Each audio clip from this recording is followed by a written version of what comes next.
कथा के अनुसार मंदराचल पर्वत पर सभी ऋषि मुनि मिलकर यज्ञ कर रहे थे। तभी उनमें इस बात को लेकर विवाद हो गया कि आखिर त्रिदेव यानी ब्रह्मा, विष्णु और महेश में सर्वश्रेष्ठ कौन है। अंत में सभी ऋषियों ने मिलकर यह तय किया कि जो भी देवता सतोगुणी होंगे वही सबसे श्रेष्ठ होंगे और इस कार्य के लिए सबने मिलकर ऋषि भृगु को चुना। सभी ऋषि मुनियों की बात मानकर ऋषि भृगु ने ब्रह्मा, विष्णु और महेश की परीक्षा लेने का निर्णय लिया। सबसे पहले वे ब्रह्मा जी के पास पहुंचे। ऋषि ब्रह्मा जी के मानस पुत्र हैं। अपने पिताजी के पास पहुंचकर ऋषि भृगु क्रोध से कहने लगे कि ब्रह्मा जी ने उनका अपमान किया है।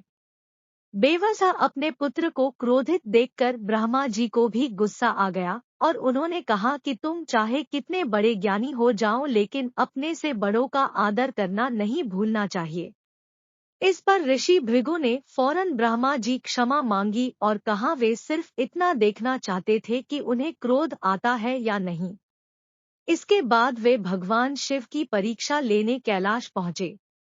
वहां पहुंचकर पता चला कि महादेव अपने ध्यान में लीन है।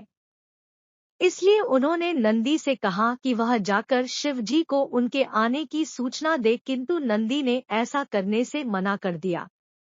तब ऋषि भृगु स्वयं ही भोलेनाथ के पास पहुंच गए और उनका आवाहन किया। शिव जी का ध्यान भंग हो गया और वे क्रोधित हो उठे।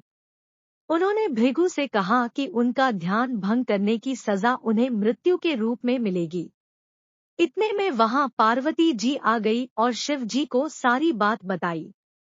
तब जाकर शिव जी का क्रोध शांत हुआ और उन्होंने भृगु से कहा कि क्रोध तो उनका स्थायी भाव है। शंकर जी ने भृगु को क्षमा कर दिया और वे कैलाश से चले गए। ब्रह्मा जी और शिव जी की परीक्षा लेने के बाद ऋषि भृगु सीधे बैकुंठ विष्णु जी के पास पहुंचे। ऋषि भृगु को आता देख विष्णु जी ने सोने का नाटक शुरू कर दिया। तब ऋषि भृगु ने आव देखा न ताव और बिना कुछ कहे सुने उन्होंने विष्णु जी की छाती पर अपने दाहिने पैर से वार कर दिया। ऋषि भृगु तो बनावटी क्रोध से भरे थे। जैसे ही उन्होंने विष्णु जी पर वार किया वे फौरन उठकर खड़े हो गए और भृगु से पूछने लगे कि कहीं उन्हें चोट तो नहीं लगी, क्योंकि विष्णु जी का सीना कठोर है और भृगु के पैर बहुत ही कोमल। विष्णु जी का यह रूप देखकर ऋषि भृगु आश्चर्यचकित रह गए। विष्णु जी ने भृगु को अपने सीने से लगा लिया। तब जाकर भृगु को अपने किए पर शर्मिंदगी महसूस होने लगी और उन्होंने भगवान से अपने किए की क्षमा मांगी और उन्हें सारी बात बताई। ऋषि भृगु ने कहा कि भगवान की इस क्षमाशीलता की यह कहानी हमेशा अमर रहेगी और उन्हें सबसे सद्गुणी देवता घोषित कर दिया।